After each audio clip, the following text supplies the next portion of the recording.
కాంగ్రెస్ దశాబ్దాల కాలంగా కలగానే మిగిలిపోతున్న ఇక వస్తుందా రాదా అనుకుంటున్న తెలంగాణను ఇచ్చింది తెచ్చింది మేమే కాంగ్రెస్ పార్టీ వాళ్ళని ఆ మేరకు ప్రజలలో మీరు ఎందుకు చొచ్చుకొని పోలేకపోయారు? తెలుసు, జనాలందరికీ కూడా తెలుసు. ఇచ్చింది కాంగ్రెస్ పార్టీ సోనియా గాంధీ గారి నాయకత్వంలో వారి ఆశీర్వాదంతో వచ్చిందని. వారు ఇవ్వకపోతే ఇంకెప్పుడు కూడా తెలంగాణ వచ్చేది కాదని వారు అందరికీ తెలిసిందే. మళ్ళీ కాకపోతే ఏంటంటే మేము చెప్పుకోవడంలో ఏంటంటే అందరే ఇప్పుడు ఉద్యమంలో అందరూ కూడా పార్టిసిపేట్ చేయడం జరిగింది. ఏ రోజైతే పార్లమెంట్లో ఈ యొక్క తీర్మానాన్ని ప్రవేశపెట్టేటప్పుడు అందరూ కూడా కళ్ళన్నీ అప్పగించి చూడడం జరిగింది. ఎట్లా ఎప్పుడు జరుగుతుంది ఏమవుతుంది అనేది. అంటే ఇచ్చింది తెచ్చింది తెలుసు. విద్యార్థులు కానీ ఎంప్లాయీస్ కానీ అన్ని జేఏసీ కానీ ఉద్యోగ సంఘాలు కానీ వీళ్ళంతా చదువుకునేటువంటి వాళ్ళందరూ కూడా ఆలోచనతో చేయాలని ఒక ఆలోచనతోనే బయటికి రావడం జరిగింది తెలంగాణ రావాలని. వాళ్ళందరికీ తెలుసు తెలంగాణ ఇచ్చింది కాంగ్రెస్ పార్టీ తెచ్చింది కాంగ్రెస్ పార్టీ అని చెప్పేసి. కానీ కాకపోతే ఏంటంటే ఓటు రూపంలో ఈసారి రాకపోవచ్చు. సరే వాళ్ళ మేనిఫెస్టో అట్రాక్ట్ అయ్యి ఉండొచ్చు టీఆర్ఎస్ పార్టీకి సంబంధించి. లేదంటే సరే ఒకసారి వాళ్ళ కేసు చూస్తాంలే అని ఒక ఆలోచనతో కానీ 10 years మన కాంగ్రెస్ గవర్నమెంట్ ఉంది ఇక్కడ అక్కడ దానికి కొంత ఇన్కమ్ వచ్చి కానీ ఉండొచ్చు. కానీ తప్పకుండా రానున్నటువంటి కాలంలో చరిత్రలో మరి శాశ్వతంగా గోల్డెన్ వర్డ్స్తో మిగిలిపోయేది సోనియా గాంధీ కాంగ్రెస్ పార్టీ హయాంలో తెలంగాణ ఇచ్చింది అని. అది మీకు కూడా తీపి గుర్తులాగా నిలిచిపోతుంది. ఎందుకంటే మేము అధికారంలో ఉన్నాం. ఒకటి బాగా గమనించాలి మనం, ఇక్కడ తెలంగాణకు సంబంధించి టీఆర్ఎస్ పార్టీలో ఇంకెవరో ఉద్యమం చేసిండ్రు అంటే ఏమన్నా అనుకోవచ్చు. ఎందుకంటే నిజంగా కూడా అది ఒక ఉద్యమం లాగా వచ్చింది వాళ్ళు చేసి. కానీ కాంగ్రెస్ పార్టీ చేస్తున్నటువంటి ఉద్యమం ఎవరు చేయరనుకుంటా నేను అనుకుంటా. ఎందుకంటే అధికారంలో ఉన్నాం, ఇక్కడ ఉన్నాం అక్కడ ఉన్నాం. అధికారాన్ని కూడా వదులుకొని కొన్ని సందర్భంలో బెదిరించి కానీ భయపెట్టి కానీ మిలీనియం మార్చ్ లాంటి వాటికి పర్మిషన్ ఇప్పించడానికి కానీ బాధ్యత తీసుకొని మరి పోరాటం వితిన్ ద పార్టీ పోరాటం ఇది. వితిన్ ద పార్టీలా అటు ఇటు అనే ఇది లేకుండా డిఫరెన్సెస్ అడ్డుగా చీలిపోయే విధంగా మేము ఒకరికొకరు మాట్లాడుకోకుండా కొన్ని సందర్భాల్లో చేసినటువంటి సందర్భం ఈ తెలంగాణ ఉద్యమంలో. మేము గట్టిగా పోరాటం చేసి సోనియా గాంధీ గారు కూడా చెప్పడంతోనే ఈరోజు తెలంగాణ రావడం జరిగింది.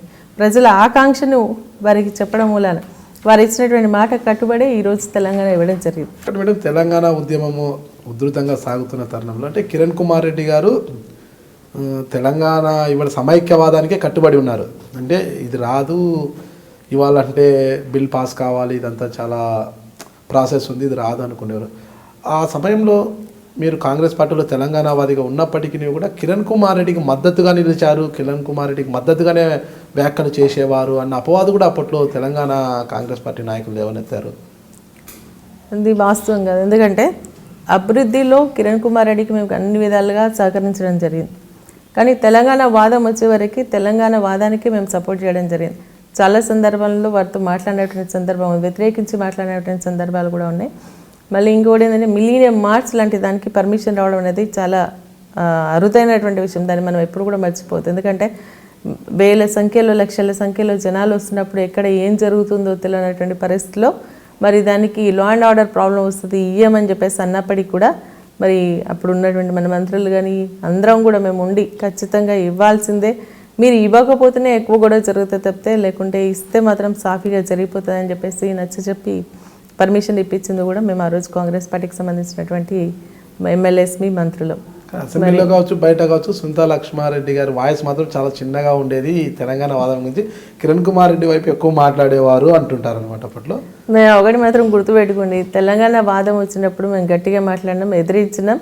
లాస్ట్కి వస్తే ఢిల్లీలో వారు సపరేట్గా సభ దీక్ష చేయడానికి వెళ్తున్నప్పుడు ఎవరు కూడా రాకున్నా నేను కానీ డీకే అరుణ గారు కానీ గీతారెడ్డి గారు కానీ వెళ్ళి బస్సును ఆపడానికి ప్రయత్నం చేస్తూ పడి కాలుకి దుబ్బ దాకించుకుంది కూడా మేమే.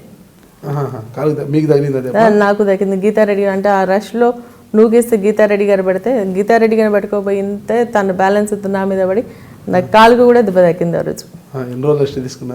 రెస్ట్ ఏం తీసుకోలేదు, పరిగెత్తడమే. ఇంకా ఎప్పుడు కూడా తెలంగాణ వాదానికి మేము ఎప్పుడు కూడా వ్యతిరేకం కాదు. కిరణ్ కుమార్ రెడ్డి గారు మీరు వెళ్ళి కలిస్తే అయితే ఆ రోజు అట్లా మమ్మల్ని తీసి పోలీసులు పక్కకు పారేసి సీఎం గారు వెళ్ళిపోయినారు, అక్కడ దీక్ష చేసి వచ్చిన తర్వాత మళ్ళీ ఇట్లా ఇన్సిడెంట్ జరిగింది అని చెప్పేసి వారికి ఎవరు చెప్పిందంటే ఫోన్ చేస్తే మేమేదన్నా మేము ఒక మినిస్టర్స్, మీ లేడీ మినిస్టర్స్ ఉన్నప్పుడు మీరు మమ్మల్ని పక్కకు నూకేసి వెళ్ళిపోతూ ఉంటే మరి మీరేందని అట్లా మినిస్టర్స్ మీరు చూడారా అని చెప్పేసి మహిళలను కూడా చూడలేదంటే సారీ అమ్మ నేను చూడలేదు, అట్లా కాదు మీరు వచ్చిందని తెలియదు, ఎందుకంటే బస్ ముందుకు సడన్గా మీరు వచ్చేసిండ్రు, చూడలేదమ్మా ఐఎమ్ సారీ, ఎక్స్ట్రీమ్లీ సారీ, అట్లా జరగాల్సింది కాకుండా అని చెప్పేసి అన్నారు. అంటే ఇంకా మీరు తెలంగాణ వాదులు, కరడు కట్టిన వాదులు అది ఇది అనేవారు. తప్పకుండా అంటుండే, ఎందుకంటే ఇష్యూ అట్లా మేము మాట్లాడేది కాబట్టి అభివృద్ధిలో సహకరించేది సబ్జెక్ట్ వైజ్గా పూర్తిగా వారు ఏది చెప్పినా కూడా, లేదంటే మేము ఏది చెప్పాలనుకున్నా వారు చెప్పినా ఇన్నే వాళ్ళం. కానీ ఈ తెలంగాణ ఇష్యూ వచ్చినప్పుడు మాత్రం విభేదించేది మేము గట్టిగా. మీకు చూస్తుంది ఇప్పుడు ఐ డ్రీమ్ మీడియా.